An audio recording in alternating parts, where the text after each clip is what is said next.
Hello and welcome to Audionautic Deep Space Network, episode 65. I see you, Curtis. I'm getting ready to mute you. Every episode, he's been just like slamming the teacup down right at the start. And I'm like, bro, just wait 10 minutes, all right? You could take a sip in 10. Anyways, this is our weekly music production, technology, and marketing podcast. And today, we're talking the recently announced MPC One Plus, a new Soundtoys reverb, which, you know, we all love Soundtoys, as well as the latest in marketing. And then we've got a round robin about music production and formal education, as Curtis put it. And Curtis, I saw you gently caressing the new, latest Audionautic t-shirt. I like that. Yeah. That's lovely. Yeah. T-shirts are available on our Bandcamp if you do want to check it out and help support the channel. But anyways, my name is Sunwarper. I should say thanks to everyone who's joining us live in the chat. Let us know what you've been up to this week and if any gear has caught your eye. And before I bring it over to Eon Lake, I also want to say J Bell wrote, "This music sounds like summer, like paddleboarding in a summer river in," what is that, Naplavka? Naplavka. Thank you. He says, "Wait a sec." Yeah, well, that's that's Curtis and my song Trans-Pacific. We always use it as the intro. It brings back good memories because that was the start of Audionautic. Before it was even, that was the proto Audionautic. We had met each other on Instagram through hashtags when he was still living in Vietnam, and then I was still by the beach. Hence the summery vibes of those guitars, I think. But we were like, "Yo, bro, collab," and we collabed, and then we were like, podcasts, and it just kept going. So yeah, anyways, thanks for joining us. Big welcome to everyone listening on the podcast apps as well. We keep seeing the numbers grow. We really appreciate it. If you have a sec and you like the episode, consider giving a rating or a review. It helps a ton, and we're always trying to reach new ears. With me today is Eon Lake. How are you? I'm struggling a bit. I'm not farming for sympathy or anything, but just if I sound a bit weird, a little bit more Barry White than normal. Yeah, I've had a bit of summer illness. It's rubbish. Oh, man, I'm sorry to hear that, man. Nice here. It's been lovely going around with a cold in really sunny weather. It's just yeah, I get that. All right, really. I get that. You've been preparing for the live show? Yes, yeah, I'm rehearsing. But I'm also taking my own advice, and that is doing a bit of practice, playing on stuff, and doing a bit of sound design without trying to sit down and record gold immediately every time I come into the studio, because it's just not realistic, is it? They can't all be bangers, right? Best music ever written, go! You've got 23 minutes. It's not realistic, is it? So, yeah, just play some music. Get used to the stuff, you know. Things come, you know, when you're doing other stuff, don't they? So I've been doing that. Happy accidents, isn't it? Exactly. Make Bob Ross proud. Well, also with us today is my Audionautic co-pilot, Curtis. What you been up to? I've been in Vital. I've been really deep in Vital this week. Nice. The free wavetable VST, which is like a what's the phrase? It's like a rival to Serum. I've had that on my to-do list to download it since you mentioned it like 6 months ago, and I just keep forgetting. I know I need to. It's wonderful. What have you been doing with it? Well, I've been firstly looking at the community, because there's a wonderful community of people who make presets and then put them out there, which is really nice. And then but I've just, again, similar to Eon Lake, a lot of just sound design and building from wavetables and just seeing what really weird stuff I can make. I sent you the samples for your live stream next time you go live. Yeah, and I haven't got to check it out yet. I'm kind of thinking of waiting until I get back from vacation, so it's like I don't have time to mull it over. It's just like I get it and I see what happens, you know. It's all Vital. Oh, all Vital. Even the drums, because I think you said there's some drum sounds, right? Yeah, everything there is Vital. So it's such a nice, wonderful little VST. Well, it's not little; it's huge, but it's it's a wonderful little box of creation and love it. And I really like the community. Anything that puts people together, and you know, people are sharing and people are making stuff for certain genres and things like that. And I love that. So yeah, that's what I've been doing. What have you been doing, brother? I can put it in 2 words that will pop up under my name. Yeah. I am. I'm getting ready to go on vacation. I leave on Friday, and I have been just like trying to catch up. I've got a song that I accidentally scheduled to come out while I'm gone, so I was like, let me just make and schedule that. I'm just gonna schedule on Twitter, on Instagram. But hey, everybody listening, if you want to check it out, it'll be on the Bandcamp next Wednesday when I'm gone. And then I had some commission work I had to finish up, and then made a bunch of videos, edited. I tried something new where I took 4 bits from all my recent live streams and chopped them up to be like 4 ways to do ambient sound design on the SP404 to make a video from that. So I didn't have to do any intro, any outro. I just used like text and songs playing and stuff like that. It was kind of fun to do, but hence the point of lemonizing content is try to take things you've already done and maximize your time by just putting them together in a different way. So that's been fun. That'll come out while I'm gone. Also, a more elaborate video of making noise into drums. So that'll be cool. We've also got a lot of chat. I just want to say hey to everybody.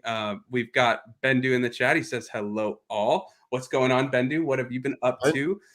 Got J Bell, as I mentioned. Always happy to have J Bell. And we've also got Survey Channel. I'm trying to find.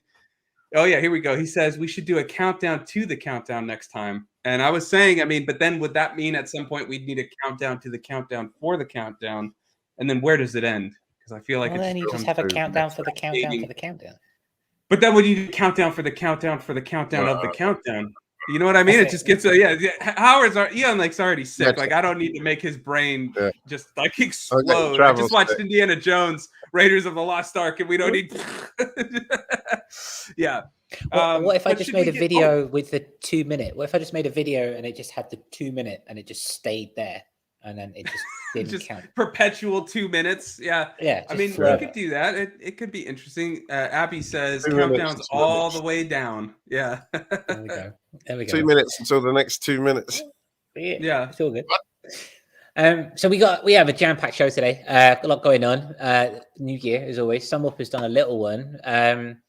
But let's see, where do we start? Where would you guys like to start? Yeah, I should just quickly say, since we're also remodeling the kitchen. So it's been, I had to take everything out during the weekend. It's just been crazy. So if I'm a little,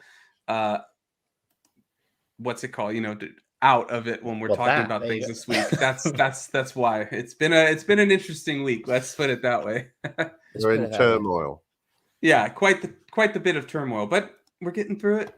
We're making do. It's the end will be well worth it. So that's what I'm trying to look at. Soon I'll just be sitting at a beach, and that's all I got to worry about. We have to do that. So yeah, should we start with the MPC One?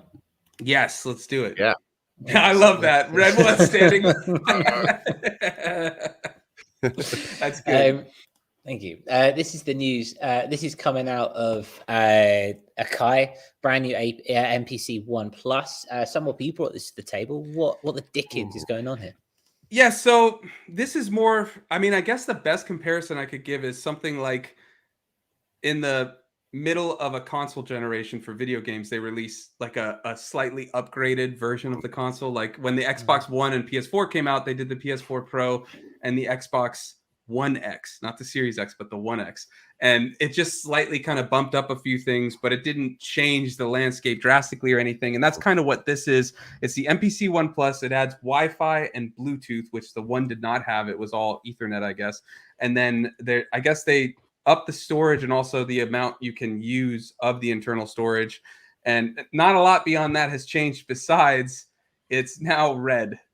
Yeah. Oh, but the biggest change, and this is interesting, and one of the reasons I wanted to bring it up, as we are, at least Eon Lake and I are SP404 enthusiasts, the price of this MPC One Plus is cheaper than the original MPC One. If you go to Reverb right now, the MPC One is $899. The One Plus is $699. It's a bit more closer to the competition of the SP404 Mark II, and can kind of do a lot more. Not saying that it's better, worse, anything like that, but they're very different beasts. But yeah, let's take a quick. This is Loot Pop's video. We'll put a link to it. He does a really good job of going through all this stuff. I think they may have also introduced a new synth plugin. That might be the one. It's like a Juno or something. Do you want me to play from what's new? I think the intro has a really cool little like sound demo and stuff. Okay, well, let's do that then. Yeah. MPC One Plus is Akai's new entry-level MPC, I like those arms. replacing the original MPC One. Besides it being red, it replaces wired network connectivity with Wi-Fi and Bluetooth, has 4 times the internal storage, and yet is sold at a lower price and represents a value combo that's going for the jugular of similarly priced competitors. Exactly. So I mean, it's really a sampler, right? But it has all these different things. It has a touch screen. It has basically a DAW in it. I mean, it is pretty much a DAW portable. Eon like has an MPC Live 2, I believe. And so all the MPCs, the X, the Live, and the One are all quite similar. The only difference is price, format, and possibly, I'm not super sure, but it might be different RAMs, things like that. But they might be even the same. But it's pretty cool. The RAM is only 2 gigs, which is, or can be, I've heard, a bit limiting when it comes to adding, because there's all plugins, like they have internal plugins, and they may allow third-party plugins, but I'm not sure about that. But yeah, I've heard that the 2 gigabytes of RAM starts to become a little bit of an issue, but very cool. And there's no battery. That's the unfortunate thing. I was really hoping when these leaks came out about it a couple days before they announced it, there were rumors that the photo showed a little battery icon at the top. That's not the case. The Live has the battery, but the One does not. Probably how they can get the price down lower, but kind of unfortunate given its portable-ish size. But Ian, like, you have an MPC Live. What's your take on this? Yeah, well, I suppose I should mention how I feel about mine first, so that you can interpret whatever I say as coming. I figured you would. That's right. I mean, I'm not 100% gelled with it, I must admit. It is, like you say, it's an odd beast. It's kind of like a workstation sampler, but it has a door in it. You can sequence other instruments. You can have a lot of tracks running, and you can have a lot of sound being generated by the device itself as well. It's got good connectivity.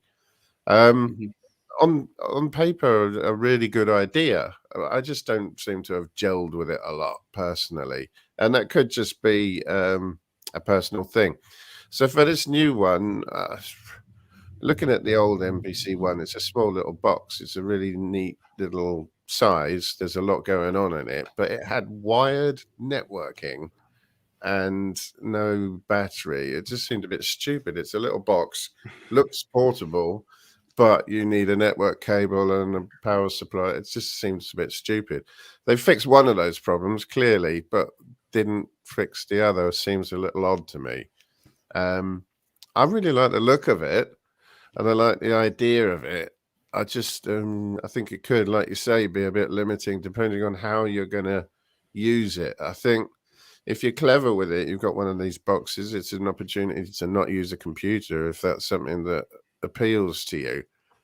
But if you've got hardware limitations like that, then it's going to be a little bit, maybe you do need a computer after all. You know what I mean? You might just be hovering on that boundary.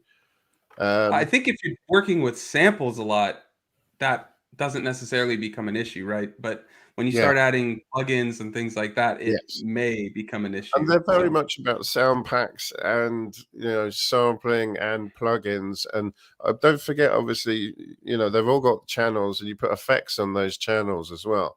I'm not massively taken with the effects as well, so I can't necessarily get the sounds that I want to, and all the stock sounds are too different to anything I would do. So I think that's probably what holds me back. But yeah, you are going to want to use reverb and delay and things like that. You do need to bear that in mind.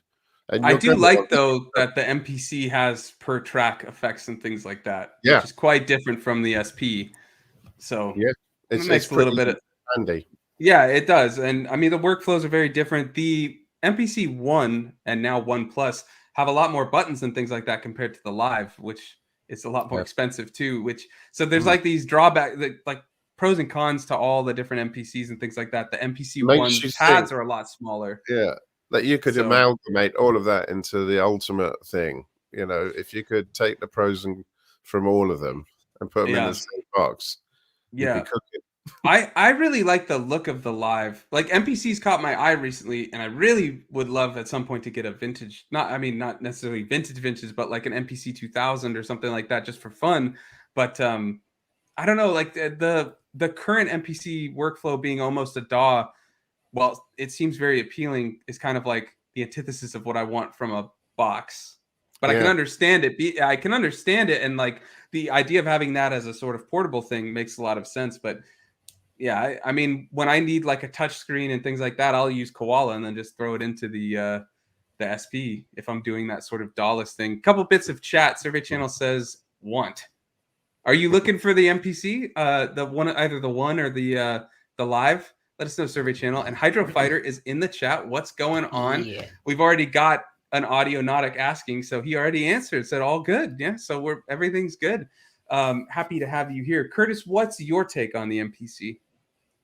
I similar in the sense that there's no battery in there, so it's not portable. And I figure I've got enough. Personally, I've got enough boxes. I get what it's going for. It's a workstation in its own right, but surely in this day and age, we were talking about this the other day when the Push 3 came out, and we were saying, well, if you're going to have something all bells and all whistles, you might as well use your computer. You know, if that is what you might as well use it for. And the same thing applies here. I feel like if I'm going to have a workstation, which, all right, it's a bit of kit, it's a bit of hardware, but it needs to be plugged in. If I want to take it anywhere and move it around, probably just going to use my laptop in that regard. I mean, even if I am sample based, I'm just going to do it in the DAW. If it had a portability and it allowed me to break the workflow, go into the woods, sit under a tree, get my feet dirty and do it that way, then sure. Let me ask you, what about putting a power bank on it? Like just connecting with a power bank? I don't have much experience in that regard with those. I don't know if it would just drain it in half an hour or not. I don't know. I can't speak for the MPC, but the SP with my like 5-year-old power bank, I did a video with it. I played it practicing for a live set, never charged the power bank once. And when I was done probably using it for 10 hours total, 15 hours, it had 50% charge left. Wow. Okay. But that's the SP. It does have what I think an OLED screen or whatever, but it's not a touch screen. It's not all that the MPC does. So I'm not saying anything in comparison to the MPC per se, but I mean it. For comparison, this is the portable one. Yeah, and it's bigger, and I think it has more MIDI connectivity, which I like. Like it's MIDI. Not great connectivity, but it's heavy. Yeah, but have you seen there's also the live, not the Live 2, that has no speaker, which I think might be a little lighter. Yeah, I mean, and J Bell says it would be good for finger drummers / performers. Yeah, I mean, that's kind of MPC's big thing is the sampling. That was its whole like start, and drums and things like that. So yeah, you're spot on about that for sure. I'd like to see it. I mean, I do like the price drop. I really like the price drop. I think that's always a good thing. And the screens are great for sample editing. They really are. Yeah. And the jog wheel and everything is all very nice too. I like all of that. And they've got shortcut knobs for effects and things like that. So you're not menu diving as much as you might think you would be. Yeah. There's a lot to be said for them. And acolyte stuff is, I complain about it being heavy, but I kind of like that in a way because it feels quite solid and bomb-proof. Yeah, and that's what you want. Yeah, I got to tell you, I love the look of the live. Like, if I were to get an MPC of the new things, I would get the live. I really like that. It's a big touchscreen. The pads are really big and all that. I like that design to it. The one looks cool because it kind of looks a little more like those classic ones, but the pads are so much smaller. But I mean, I like that the price is more in line with the SP and certain samplers there. So there's some competition, which I like. So yeah, it makes it interesting. I'm curious if anybody in the chat is looking at either a piece of gear to use as like a brain for a DAW setup, or is looking specifically at an MPC. Which one are you looking at? Has the One Plus changed your mind at all? Let us know. That'll also be the question for all of our dear Spotify listeners. Let us know if any DAW-less brain type gear, sequencers, things like that has caught your eye. There's more on Spotify these days. It's a growing number of people. We love having you and seeing what he's up to. So they're always answering the questions, which is always nice. Yeah, definitely. It's always good. We should say before getting on to our next piece of news that this show is brought to us by our patrons. Many of our patrons are in the chat already. Bendu, Hydra Fighter, Survey Channel, Abby, for example. Wonderful. Thank you ever so much for your support. If you like our show and you're not a patron and you figure that you might want to support what we do have a Patreon, and it allows us to do more of this content and do more stuff behind the scenes. Pledges start at $2 per month. We also have $5, and we have $7, and we have $10 per month. And there are lots of different benefits involved, including pre-recorded content, hangouts. We have our next Patreon hangout on the 11th of June, not this Sunday, the Sunday after. What am I missing, Samuel? You get access to exclusive Discord and Twitter groups. We do hangouts. We're starting a second hangout. Once I get back from vacation, we'll be doing some like kind of a sort of listening party. We're bringing back Binary Stars just for the patrons, where Curtis and I will share a song, and then we'll just hang out. Bit of an evolution of the Starstream hangouts where we just talk about all kinds of stuff. But yeah, the patron group's always great. We talk about all kinds of things, and there's exclusive not behind the scenes content, but extended bits. When we do pre-recorded content, you get the full video and all that stuff. So if you want to help us, we were able to do certain things like get an app to showcase because of our patrons. So if you want to help us do more of that type of stuff, it's a great way to help. There's also, if you just want to do a one-time donation, there's a PayPal link if you want to help support. But of course, just hanging out here and interacting with us in the chat, all that is more than enough. You can also just share the video. It helps a ton. But yeah. Thank you ever so much. I also just noticed as well that Audionaut producers who pay $7 and up actually get all of my releases and Tumblr's releases upon release. You just realized that? We've been doing that for a while. No, I just forgot. I just forgot. I don't know what you say. No, we have it there, and I haven't released anything since we made it. So I'm like, okay, but I need a review, so like it's okay. But like, I'm like, oh yeah, we do that. Cool. All right, excellent. All right. Speaking of helping the community, no, that comes later. Ignore me. We'll go on to Soundtoys first. Yeah, ignore Curtis. Ignore the last about 2.5 minutes of what Curtis said. He did know he's supposed to give his view. That would have been a lovely segue, though. If we had planned the show better, that would have been a lovely segue. I mean, you're welcome to just segue to that. Let's have a look. We can roll with the punches here. It's all good. Let's have a look at the Superplate, because this is exciting. I got Soundtoys back on my computer this afternoon. Nice. I'm happy about the Soundplate. So now wait, have you not had Soundtoys since you bought that laptop? Like what? A year ago? I've been. Well, I bought it 3 months ago. You're not quite. You've been in the I desert. thought you bought that laptop a while ago, man. Yeah, you've been in the desert. Like right. Slumming it. Welcome to the oasis of reverb and distortion. I have been working a lot with Blias. When it came, I got the laptop about the time that Blias gave us all their stuff when they released the Megalith, and so I've just been using that, and their stuff's great. And it's great.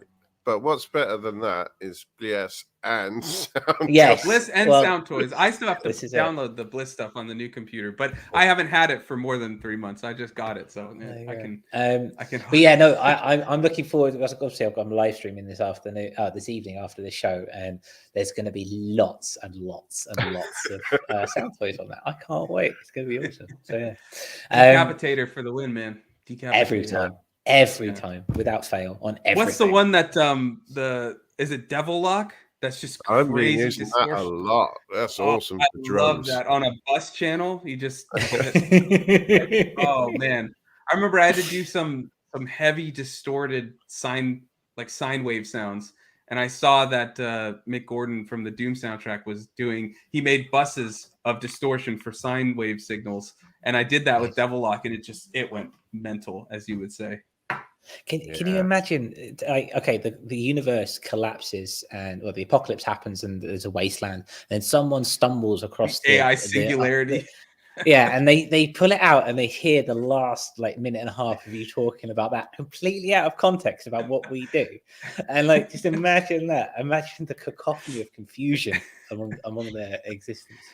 Well, that's what we always say, just to bring it back quickly to the patrons, is you understood what I meant, and that's the beauty of having our patron and our public Discord and all that, is we can say these things and people's eyes don't just glaze over. They're actually like, oh yeah, that's awesome. Yeah, or they don't think they're in some post-apocalyptic world. They're like, oh yeah, distortion on a bus channel, that's great. Yeah, exactly. It's good fun. So yeah, Superplate, brand new in from Soundtoys. If you don't have Soundtoys, it's expensive as hell, but buy Soundtoys because Soundtoys is There's awesome. usually sales, I believe. There's Yeah. At least like Black Friday. There's a sales way or in where they'll sell something really cheap, and when you already have plugins, you get discounts on the full lot. So the more you get in sales, then it becomes quite cheap to get the rest. Yeah, relatively. Well, let's talk about this. What is it? Superplate?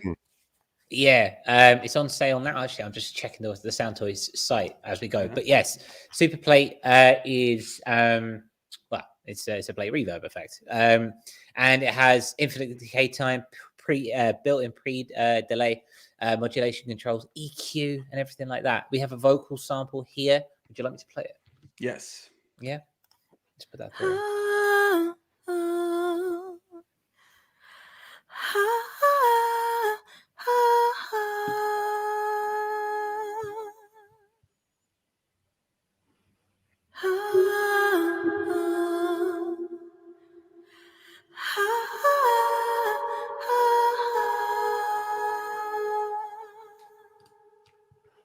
It's a bit lush. No, I like that. I like that. I also like the infinite that it's got.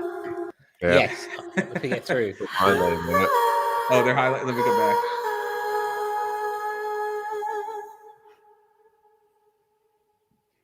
One more.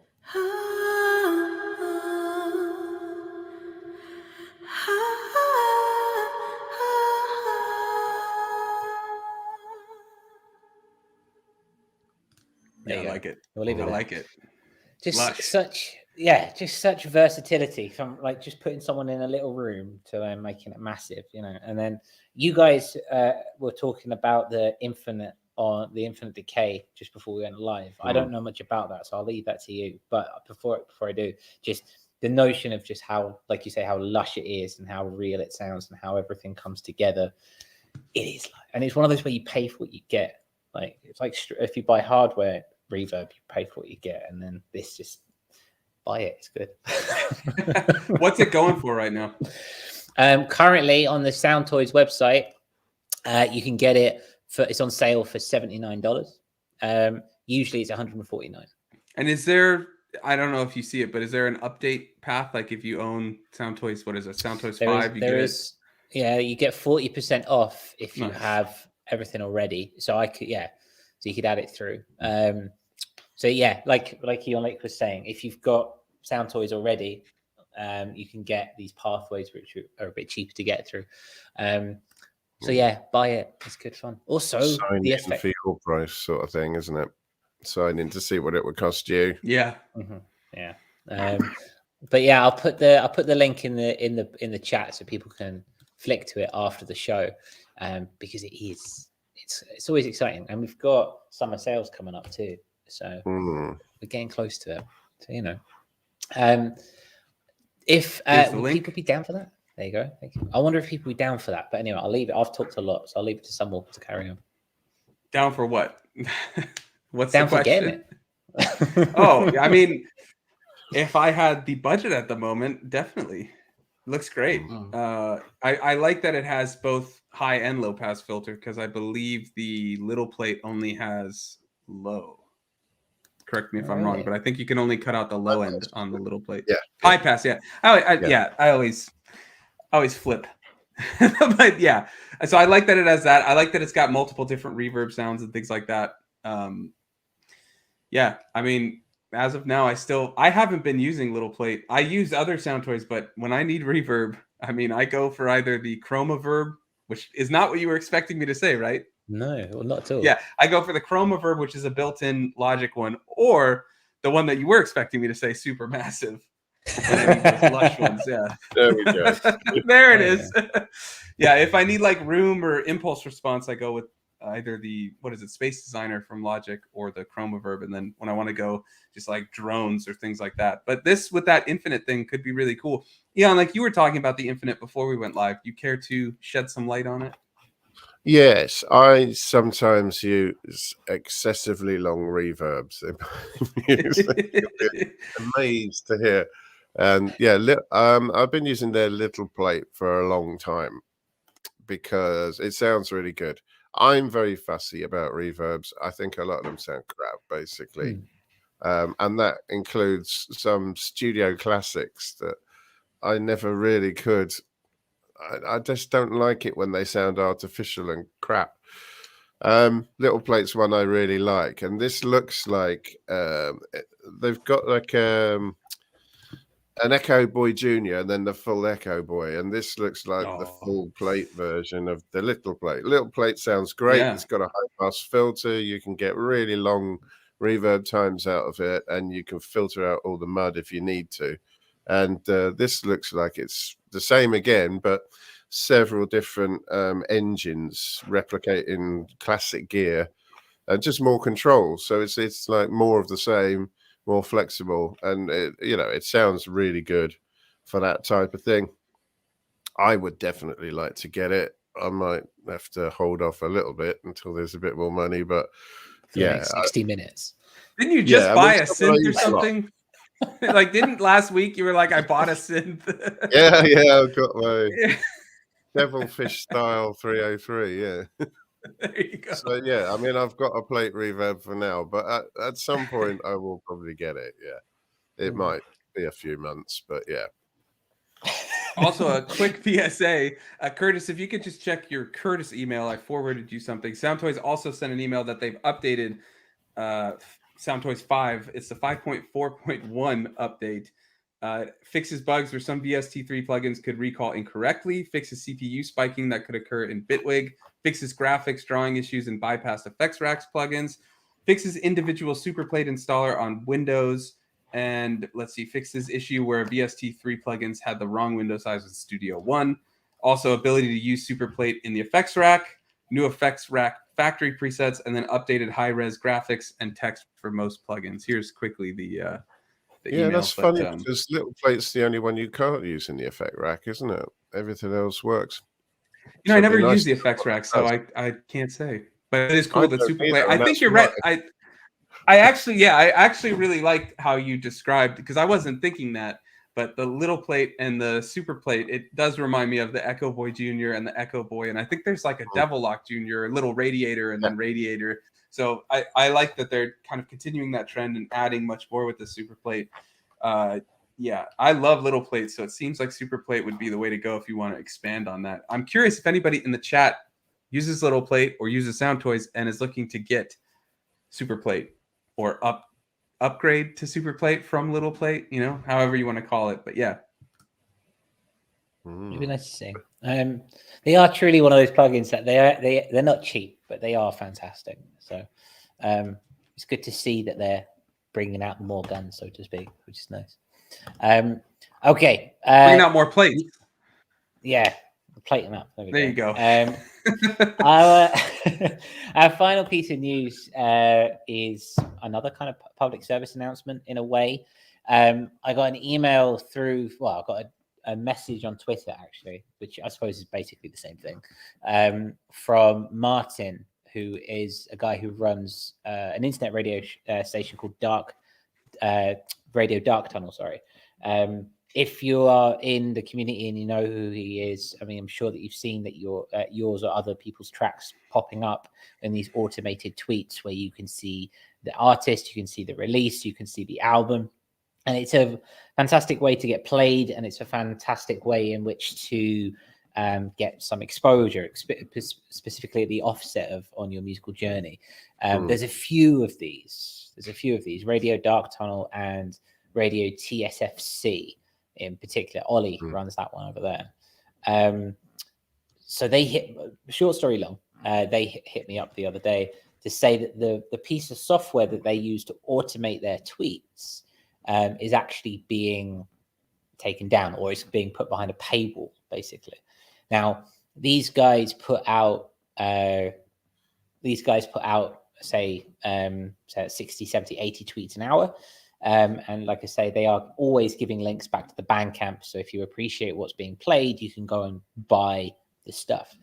So yeah, in short, I want to say, if you have ever used the internet radio such as this, who uses these online tweets, go and give them some support. Listen to them more actively, get their revenue up, allow them to be able to get to this space, a bit like we did with StreamYard, where they can go and buy this, because they really help us in the community. Without them, there is no scene. These are the pillars that hold it up. You know, Dark Tunnel was one of the first stations that started playing my music and supported me in any way. And what Ollie does on Radio TSFC is, I mean, there are thousands of musicians that would stand up to, you know, praise the value of that. These people need that support for sure. You know, somebody's decided that, you know, they've had access to an API for free and they shouldn't be doing what they're doing without paying for it. And these are not the people that are going to save Twitter. You know, that's not where the money is. You know, you're looking in the wrong place. But, you know, support these people because we need them. We really do. Yeah. I mean, I can't say it any better. If there's anything you can do, Curtis, maybe you can put some links to their Twitter accounts. So anyone in the chat that wants to help can either reach out to them or at least start sharing their stuff if you'd like to help. I think raising awareness, tweeting about it if it's something that you want to help raise awareness, I think that's huge.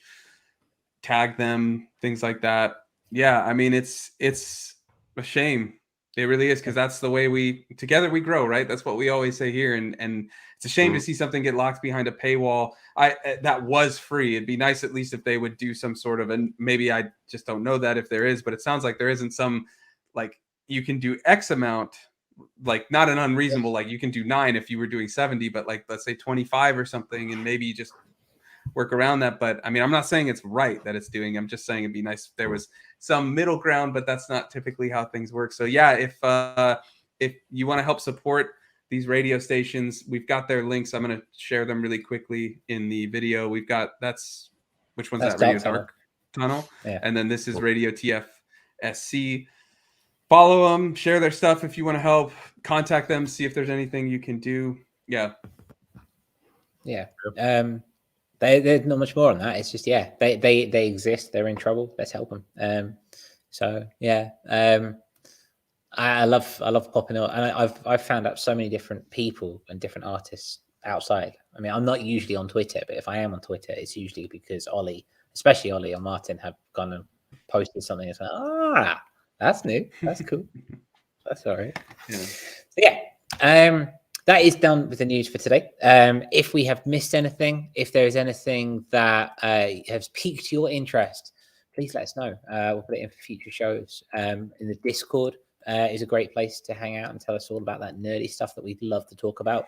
You can talk about Devil Lock and not scare people. What is this, in a bus channel? What are they talking about? Yeah. That's the key stuff, isn't it, really? It's the key stuff. But so we'll move on swiftly to the marketing minute. And we've actually got 2 small pieces. Which one do you want to start with, Samorpa? I don't actually. I was going to say, I don't remember what the one you brought to the table is, but I do remember. I think this is cool. Let's start with that one. Okay. So music video shorts. It has just come out into the fray that specifically YouTube in Brazil. I'm not quite sure why, but it's being piloted. The idea of shorts videos are being piloted for YouTube Music as sort of previews for music in their own right. Now, we see this on Spotify to a degree. You know, you see those little kind of like, hey, welcome to our Spotify page, blah, blah, blah, blah, you know, that kind of thing. And it looks like they're doing something similar over at YouTube Music, doubling down on the shorts, doubling down on the portrait or the 9:16 format, so to speak. And these days, we're not even getting a full song. Just going to have like little clips of songs, which I think is quite interesting. And then, okay, as it says down here, which you can already do in a lot of places, fans can swipe through a seemingly endless selection of music previews or music video previews. You can now doom scroll for your YouTube music, if that's what you wanted to do. But yeah, Doom just a little scroll for music. Dude, that's dystopic if I've ever heard it.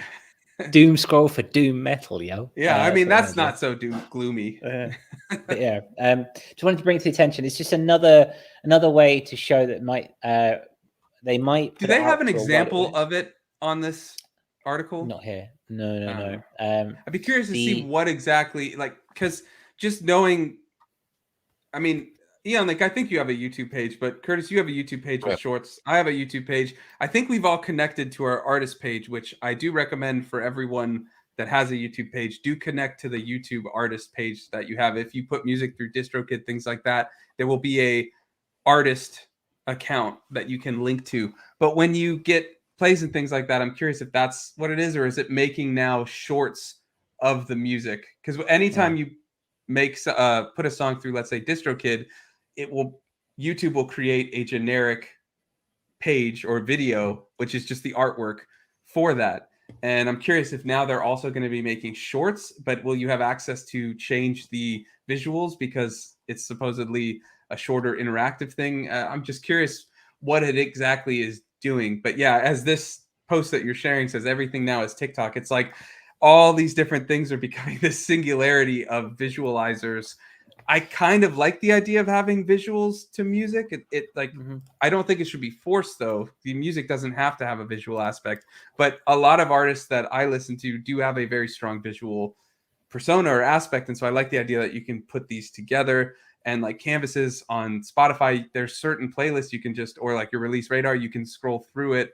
Yes, maybe it's doom scrolling, as Curtis says, but it's nice to see like the visuals that the artist or whoever's doing the visuals for it is putting behind or putting forward for their music. So I'm just curious to see where that's like, what exactly this is doing. The shorts that they're talking about, you know? I think there is more of that, like you say, that visual aspect coming through. I always, if I'm watching YouTube on the big screen, for example, or something like that, and it is just an audio aspect or just a visualizer or something like that, I am somewhat more inclined to switch to the next one. That's just my browsing habits, I suppose. But I mean, visualizers are a baseline. You know, they're something that you put up to get the audio out there.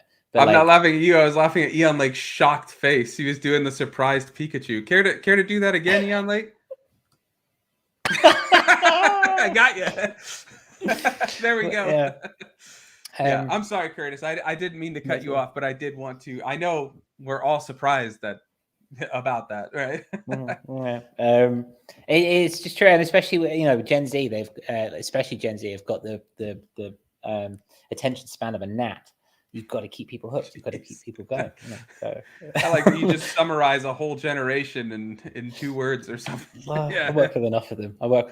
So yeah. That's what's going on there. Any thoughts, Ian Lake? Yeah, it's like if you had to design an app to shorten your attention span, YouTube is it, really, isn't it? Yeah. It's almost like I've got no attention span, and they're saying, no, actually, your attention span is too long. Let's shorten that down a little bit. Shorter videos. Yeah. The hell? It's all good though. I just don't agree with this 16:9 thing. I don't see the world like this. It's like a phone screen held up. I see the world like this. Widescreen is right. This is wrong. When I see something that's a little strip of video down the middle of a screen and it's artificially filled out left to right, I'm just turn it off. It's annoying me. So it doesn't work for everyone, YouTube. People like me will just skip. They just go through it. Like I know we have phones that are rectangular and they do that. You hold that up. You can turn them that way as well. Yeah, like I said before, my TV on the wall. I'm not fucking. Have you ever watched a short on the because TV? You filmed it the other way up. Have you watched a short on the TV where it literally just occupies the center part and there's just this gray? Yeah, it's just a strip in the middle and just this gray left and right. Oh man. I don't know. As a human race, when did we decide that was too much? That's what I want. Yeah, I know. Turning. It's bad for the wrist, man. I saw these poor children who can't use phones now. You see them doing this, talking into phones. It's like, you put it to your head, mate, you know? Maybe they don't want all that, like, EMF or something penetrating their brain. Yeah, they want all the noise. Yeah, all the around them Wi-Fi. to be on the call with them. Yeah, they want to broadcast you in the street when you're trying to have a private conversation. Yeah, I get it. Yeah. Anyway, if I could stop being old man shouting at clouds for just a minute. No, that's your role on the show. You don't get to deviate. You're stuck there. I'm trying to get away from that. You're not helping. Nope, you're typecasted. You're Typecasted, yeah. What were you gonna say though? No, that was it. I think. That you're trying to get away, but you're still being old man yells at clouds. Yeah.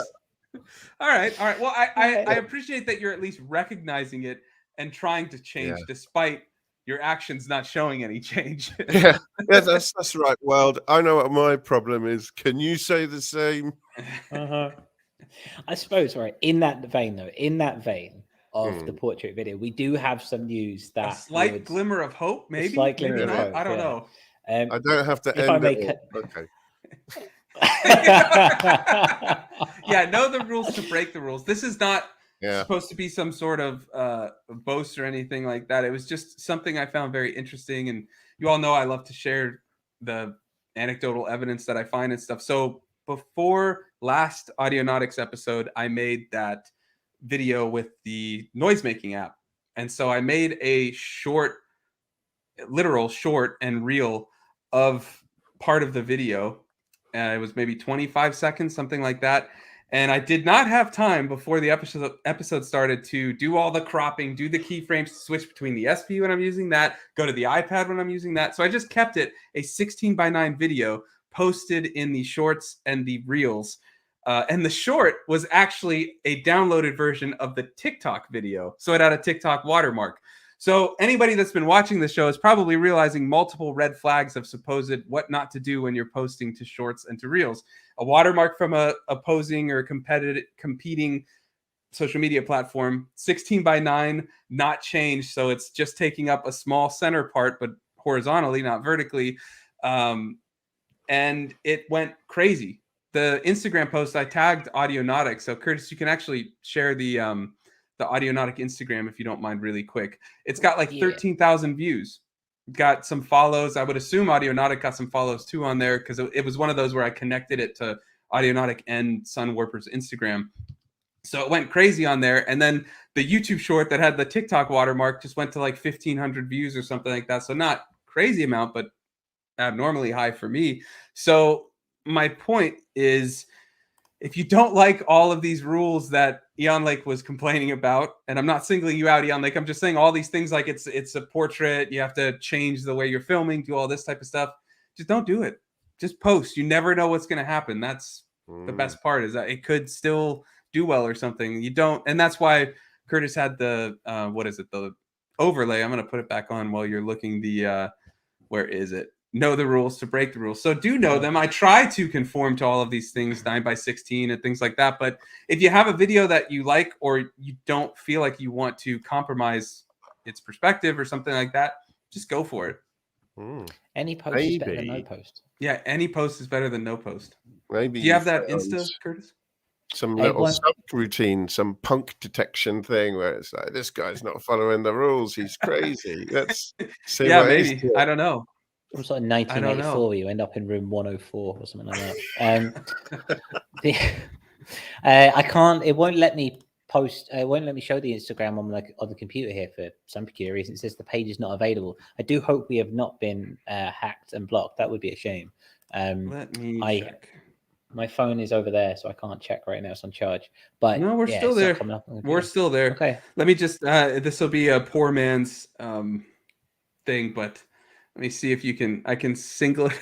If you can see, let me do. Yeah, there you go. I don't know if it's coming up, but so it's got 12,139, almost all of them from non-followers. So it hit something. 83 saves, which supposedly the saves are the biggest reason for the algorithm to start showing you more. But it had 83 saves and a bunch of shares as well. Both of those are like the bigger metric for getting in the algorithm. Again, I'm not trying to boast. It didn't amount to much.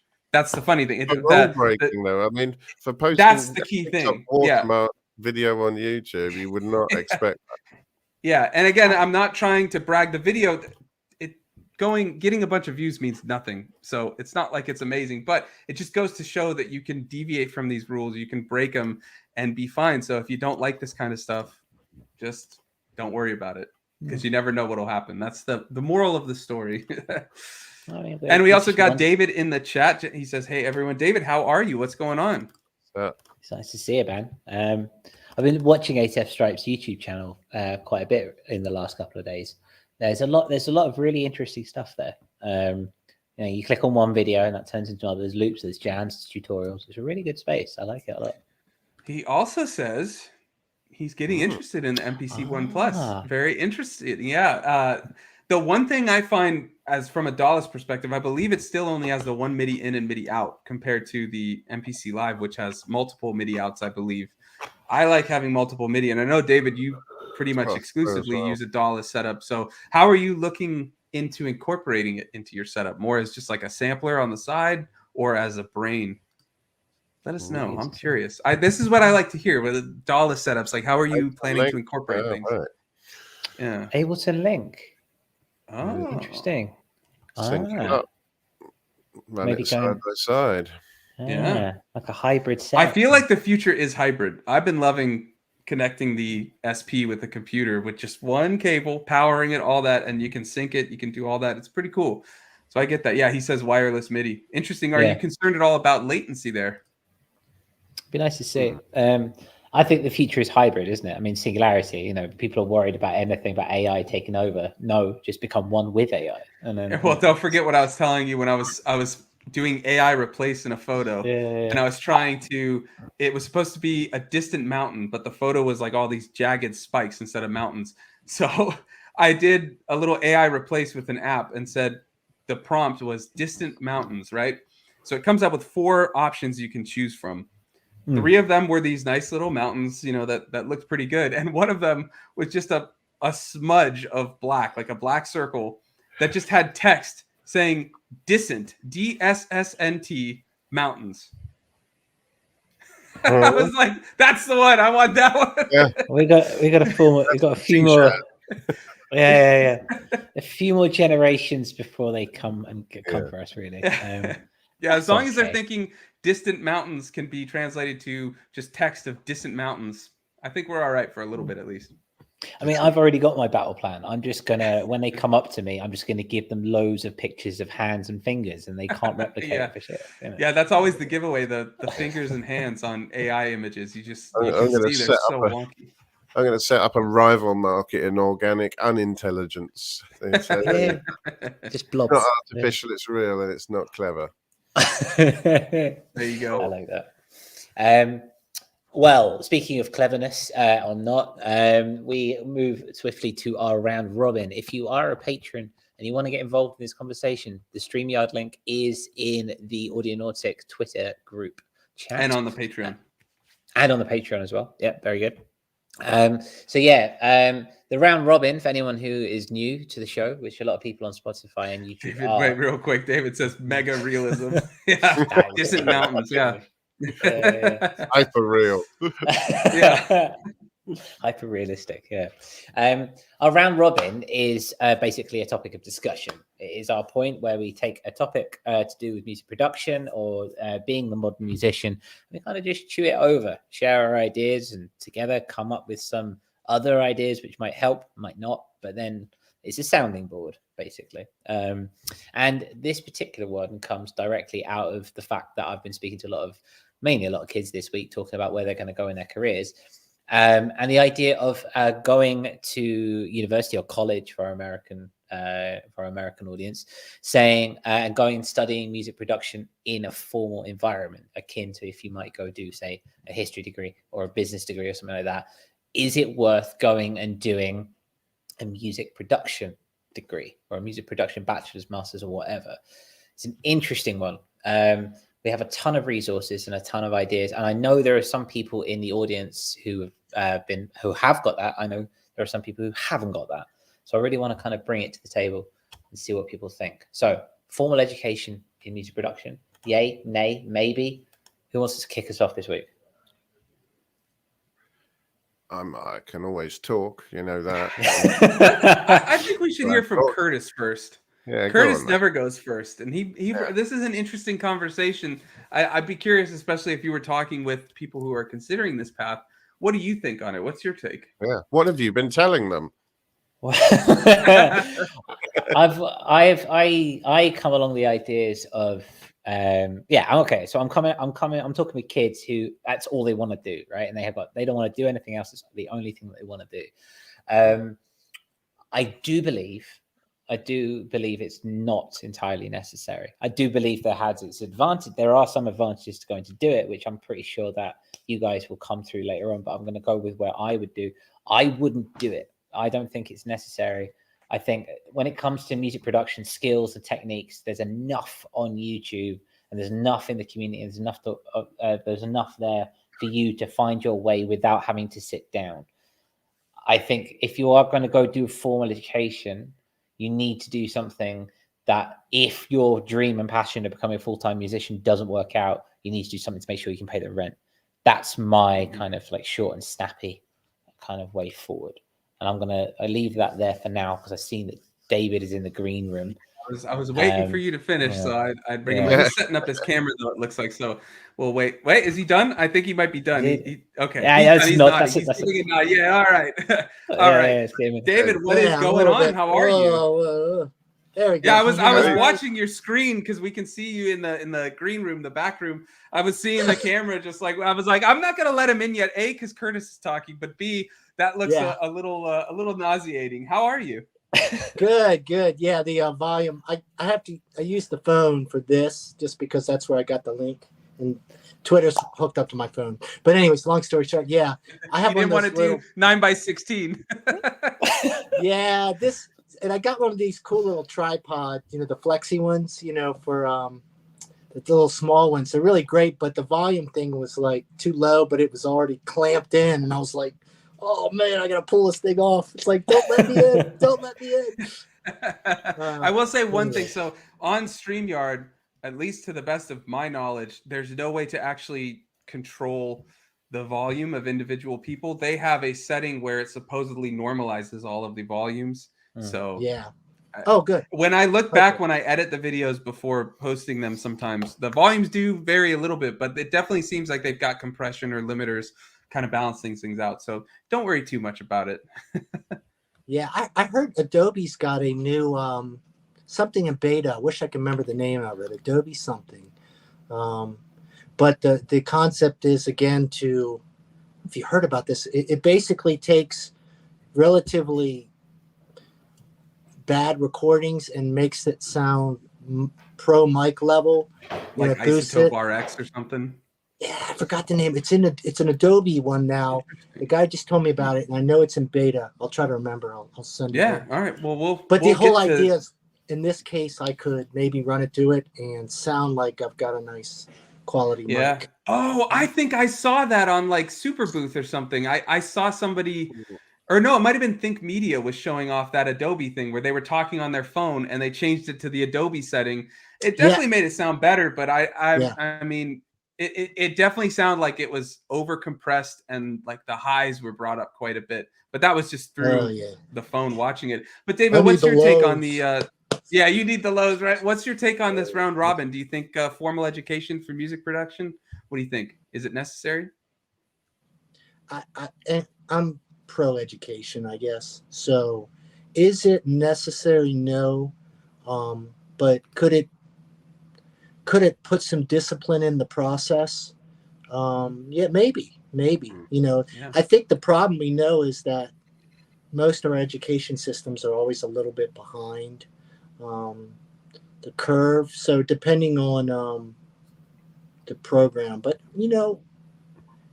it's a different game now. So a curriculum with some of the stuff we've been talking about, the analytics and the algorithms, and the tech, it's just a different game now. So I think it does lead itself to formal education more so than maybe even in the past. Is my That's interesting. guess. That's an interesting point. Yeah, a couple bits of chat before we get Eon Lake and my take. But J Bell says yes, it's worth it. However, do not do it expecting to be famous. Interesting. And then Hydro Fighter says, is it worth getting any bachelor's degree in any field today? Certifications may be just as effective in a lot of industries, including music. Yeah, I mean, college tuition, at least here in the U.S., is crazy. So well, that's a different. Yeah, that's a excellent. Yeah. The one thing college. I mean, that's totally an option.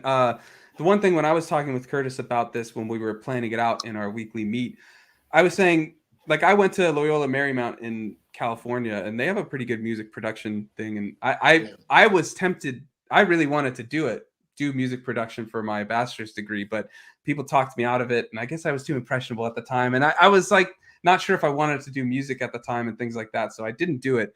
But I think the biggest thing too, beyond the actual education, is the networking it can provide. Yeah. Like they were doing internships and things like that. I mean, again, it's Los Angeles, but they were doing internships with like big producers, mixing engineers, things like that. So it kind of gets your foot in the door, so to speak, to like get in the industry. Does that actually equate to anything in the long run? Maybe not, but it is one thing that I didn't have as I started out with music and things like that, that had I done it, I might have had, or something like that. So that's something to think about too. Like beyond the curriculum and the education is like the networking that it might also add. Oh, I agree with, I'll speak real quick. I totally agree with that. It'll always be about networking. Yeah. The fallacy that it's about the cream rise to the top is just, I think that's, a lovely thought. And I do think a lot of that at some point you will have to be a professional, right? So if it gave you that, I would say, hey, that's a great reason to try, because that is the whole game, figuring out where the career is, right? Yeah. In all of this. And it will change. It'll keep evolving. Yeah. Yeah. Yeah, Lake, what about you? What's your take? Ooh. Well, I would say, boy, is that a hard question. It's really hard. People asking that question and all the people coming to Curtis are the reason that I probably stopped being a professional engineer. It's so massively oversubscribed. Everybody wants to do it. DJ culture started all that off in the 90s, and it hasn't stopped. It's very alluring to young people, and I totally get that because I was one of them. Is it worth doing? I think it depends very much on where you go and what you do. There's always a benefit to it. There's a lot to learn. At the same time, it's changing every minute. The fact that you could just go somewhere and learn everything you need to know and then go, right, I'm going to go do the music thing now, is a fallacy. It's a constantly moving target. You can get a really good basing, and depending on where you go, it could be good from a networking and placement point of view. That being said, I don't know. Personally, I got my job. I worked with two guys who both went to the School of Audio Engineering in London. It's a very good place. Expensive courses. They both dropped out, and I carried on doing it for 10 years, and they didn't. Strangely, I only did a short course at a local college that had a small studio in it, and I'd worked in rehearsal rooms that had recording studios attached and so on. So I didn't necessarily go that route, although I would have liked to. I just wasn't able to. But it doesn't always seem to pan out that those are the people that stay in it. It depends very much on your circumstances, and I think Curtis has hit the nail on the head, thinking about having a backup plan or a blended approach. And I think the reality of it is, being a very complex question, is there is no simple answer. And the answer is a bit of a blend, depending on your personal situation, what your other plans are, other ways you can do this and back it up, where you might be able to get to. I mean, if somebody said, should I go to the Berklee School of Music, I'd say, hell yeah, you should go. They're not all equal. Not all chances are equal. And none of these places can't guarantee you a job. They can't place every student that walks through the door. some of it is about who you are and what you're about and what your ethic is, and that doesn't need the education to push you forward. So I don't know, maybe it depends how strategic you are about getting towards your goals, how definite you are about what you want to achieve, and then maybe you need that extra push, maybe you need the help it'll give you, or maybe you don't. A lot of this stuff can be studied, to be sure. A lot of it's about experience, but you can run into that thing where you can't get in anywhere because you don't have any experience, and maybe a placement does that for you. You just have to think about what strategies you can do, really, and what's going to work for you, and try and take a punt.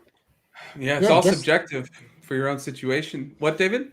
I was going to say, I guess what are your expectations? What job do you want? I mean, I've had the privilege, especially in the last few years, of meeting some very successful people, a professional soundtrack artist, that's doing them for different types of movies. Someone that's touring with Chic, Richard Hilton.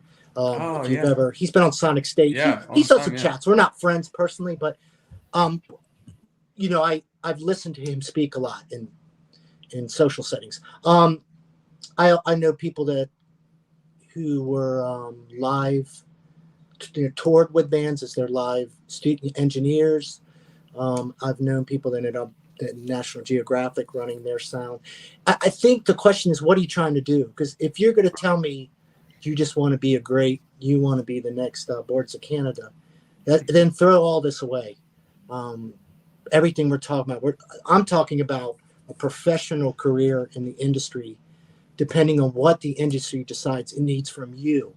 You will not instill your will on what I'm talking about. You will accept. You will accept. No, that's true. That's a good point, because if you're looking to be in the production end of it, maybe like I was saying too, with the connections and things like that. If you're looking to be an artist, like you were saying with the next Boards of Canada or something, maybe that's not the way to go. And I mean, there's also tons of information on the internet, free classes you can do, cheaper courses you can take from people and things like that will teach you music production, music composition, theory, all that kinds of stuff. So it's a very nuanced question that's dependent on what you're looking to do in what musical field, right? So yeah, good point. I like but I would say whichever approach you take, if you're taking formal learning or if you're just trying to do everything yourself, you should be doing as much of whatever it is you're trying to do as you can. 10,000 hours, right? Experience of actually doing it. Yeah. Most of the people doing the YouTube thing have other jobs. Yeah. And I'm sure you've talked to some. I know some of them are doing pretty good with their channels, right? Almost all of them have a second gig in that realm. So again, it's about, as people listen to this and they're painting what they kind of envision themselves is wanting to be a part of, there's the last thing I'll say, for me, I always had a backup plan. And as I've gotten a little older, I'm so grateful I had the backup plan. Yeah. Super grateful. But I cultivated that backup plan to where I could start to phase more art as I went forward, right? So I was very serious about that time I put in to the other career because I wanted to be in control at some point. So that gets into finances and making very smart long-term decisions for yourself. Right? Yeah. Very expanded long-term look at should you do formal education. Look to my channel. There you go. Yeah. Just to branch off of that as well, the idea of having the backup. So I'm the majority of my career, for example, career in inverted commas, I've been an English teacher, right? I've taught English. Okay. And then I've taught history. I've lectured in history at universities and stuff like that. I've mainly been in the education sector, right? It's only briefly last year where I got a job in music production. I was working music production full time. I was like, bang, this is my opportunity. This is it. I'm gonna go, and it was great. I had a great year, had my own studio. It was wonderful. And then the company collapsed. And now I'm back in the education sector, right? And that's cool. That's fine. Because, okay, so firstly, the music industry itself is incredibly volatile. Things will pop up and things will go up and down, and it's not stable. If you want something stable, then have that backup.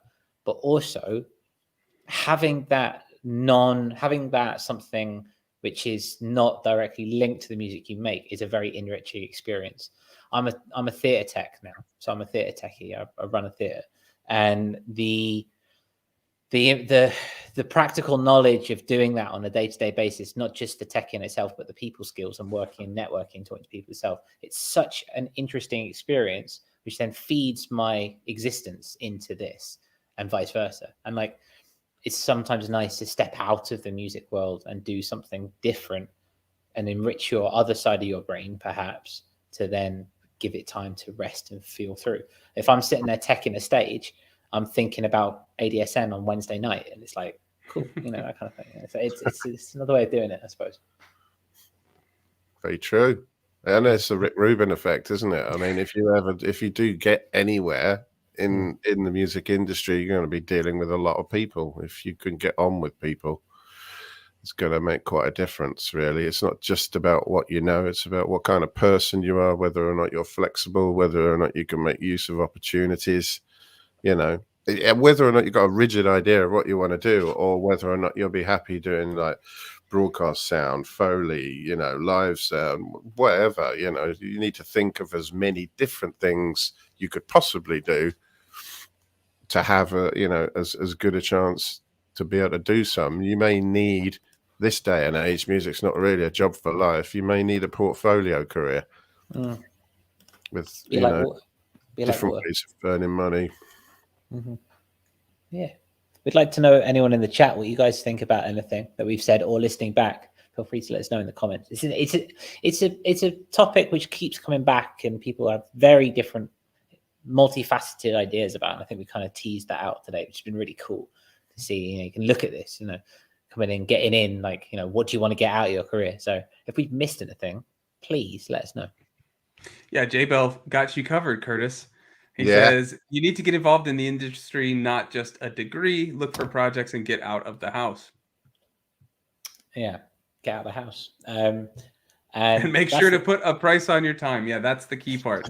That is the key part. Terrible at that myself. So yeah, it's a good one to do.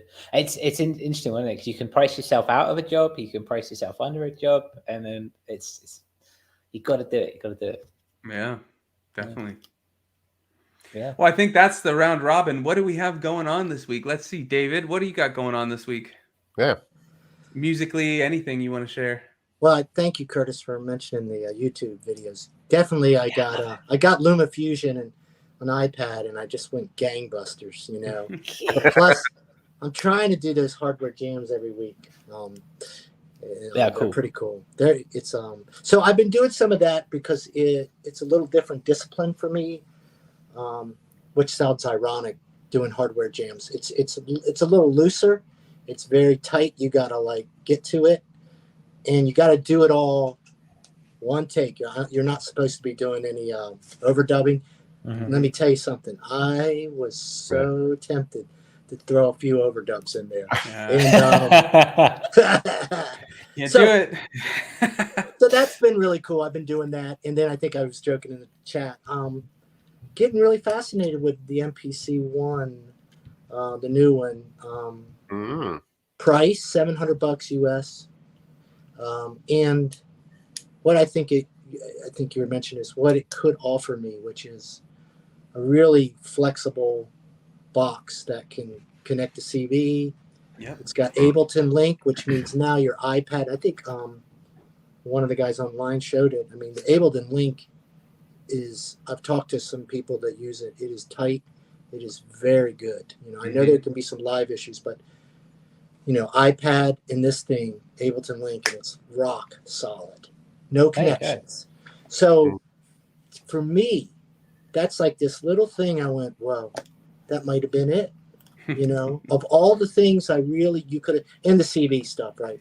But I can do now with that. I'm sure like Missing Link or the Circuit Happy, I think. That thing is great too. So Ableton Link is an absolute from everyone I've talked to, is brilliant.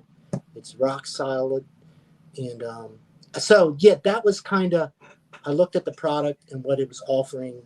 Kind of hits that point of not offering too much, but can do as much as your talent level, and your patience. So. Yeah. MPCs are great. There's a lot of different things you can do with the MPCs. They're pretty cool. Eon Lake, what do you have going on this week? This week, Besides getting better, we need you better. Yeah. Minging a bit less, hopefully. Yeah, no, I'm just going to be doing some rehearsals and trying to finish up the live set. Stop making changes all the time. Also, time it and do some test recordings. But yeah, more of the same, really. That's what you need. And Curtis, what about you?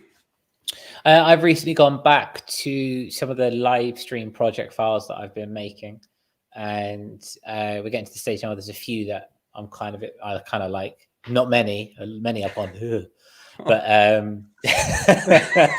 the ones that I do like, I'm going back and playing around with them. I did one on Sunday morning coffee, and just kind of go through and kind of flesh it out a little bit more, turn it into a bit of a track. So there'll be some stuff in your inbox when you get back from your trip away. All right. Essentially, that's what I'm doing. What about you, brother? Getting ready for vacation. I have to schedule everything on my YouTube that's going to come out. I'm closing in on 1,000 subscribers, so I'm like, I don't want to stop. Like, I don't want to actively. I'm going to respond to comments. Like, I think I'm going to set like maybe 1 or 2 days when I'm gone, just to like look quickly and respond to any comments. Just real quick. But yeah, I don't want to stop. So I've got some videos scheduled, and then I actually was able to. I made more videos than I needed.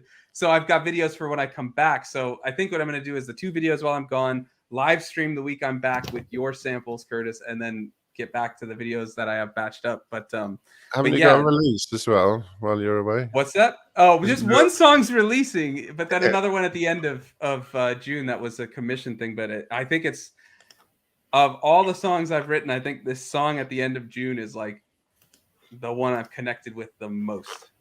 It means a lot to me. Let's put it that way. So, yeah, it's like, it's very different. It's like the guitars, and then there's strings, pianos. Like it's out there from what I normally do. So yeah, it was really exciting to do, because it's a very different take. But yeah, so it'll be good. I'm excited to just get away though, and just kind of like stop. Mostly stop. Yeah. So unfortunately, I don't know. It's 8 a.m. in Hawaii when we go live. I will probably try to stop in the chat, and I'm hoping to maybe hop in the round robin next week. But yeah, I definitely may not be able to make it. So it is in the excellent hands of Curtis and Eon Lake for next week. As long as Eon Lake's better, you got to feel better. No coughing. Yeah. So yeah, but yeah, it's going to be a good week. I'm looking forward to it. Sounds like everybody's got some good stuff going on. So it's gonna be a good week. It's gonna be a good week. So chat, let us know what you've got going on this week, if you've got anything planned. I also do want to say that we just hit 400 likes on our Spotify playlist, our Audionautic radio playlist. So head over there if you want the latest in chill independent electronic music. There's ambient, there's synthwave, there's IDM. It's I try to keep it flowing though. It's not just like random things thrown in there. There's like an arc to it. But if you have any music that you want to submit, just send it to the Audionautic Twitter, my Twitter, put it on the Discord. It's open to everybody. Discord link is in the description. But yeah, massive thanks to everybody for following that, listening on there. It's a lot of fun to do, and we like to showcase everybody's art. If you're willing to put your music on Spotify, that's the thing. But yeah. Yeah, it's cool. Well, we'll be back next week. Hope everyone's enjoyed the show. Thank you ever so much for joining us. We'll be back, and yeah, take it easy. Thanks for watching. Yes.